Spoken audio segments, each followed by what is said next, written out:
আসসালামু আলাইকুম। আশা করি তোমরা সবাই অনেক ভালো আছো। আমার আলোচ্য বিষয়ের মধ্যে হচ্ছে পারো স্পিচ। পারো স্পিচের আমরা অনেকগুলো বিষয় আলোচনা করেছি দীর্ঘ অনেকগুলো ক্লাসে। সো আজকে আমার আলোচ্য বিষয় হচ্ছে পারো স্পিচ সম্পর্কে আমাদের কিছু কমন টেন্ডেন্সি প্রয়োজন, যে পারো স্পিচগুলো নির্ণয় করার মাধ্যমে বা পারো স্পিচগুলো চেনার মাধ্যমে তোমার ইংলিশকে তুমি কী করতে পারো, স্ট্রং করতে পারো। সো এখানে পারো স্পিচের কিছু পারো স্পিচ যেটা আমরা আলোচনা করব খুবই গুরুত্বপূর্ণভাবে, যেমন এখানে আছে ওয়াটার।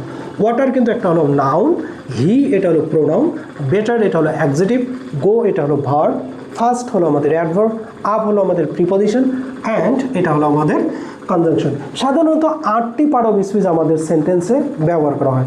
সো আমি যদি water, he, better, go, first, up and ইত্যাদি আমি যদি মনে রাখার চেষ্টা করি, তাহলে আমার ভিতরে একটা কমন টেন্ডেন্সি তৈরি হবে, ঝোঁক বা প্রবণতা তৈরি হবে, যার মাধ্যমে আমি একটা সেন্টেন্সের মধ্যে পার্ট অফ স্পিচকে খুব সহজেই আলাদা করতে পারি। সো আমরা নাউন কাকে বলি? তাহলে নাউন হচ্ছে কোনো কিছু নামকে বুঝে, যেমন ওয়াটার এটা হলো আমাদের একটা নাম, যেটা দ্বারা আমাদের কি বোঝাচ্ছে, একটা নাউনকে বোঝাচ্ছে। এরপর আছে হি, এটা সাধারণত আমাদের প্রোনাউন যা নাউনের পরিবর্তে বসে। এরপর বেটার, বেটার হলো আমাদের একটা অ্যাডজেটিভ যা নাউন বা প্রোনাউনের দোষগুণ বুঝে। গো এটা ভার্ব, যেটা দ্বারা করা, খাওয়া, হওয়া যাওয়া বোঝায়।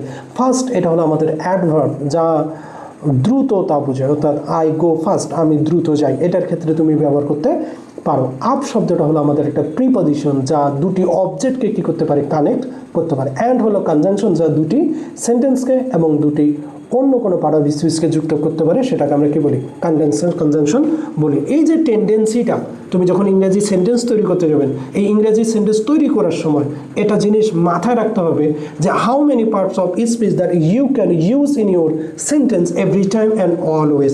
If you want to talk something, if you want to use something in your English and you want to be a creative learner in English, so you have to do this tendency put in yourself that can help you to make sentence and you can speak fluently. So most of all, that is, you have many rules but few of words that you can remember and then later you can use in your sentence.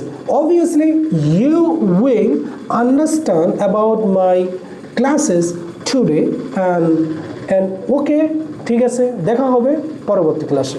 আসসালামু আলাইকুম।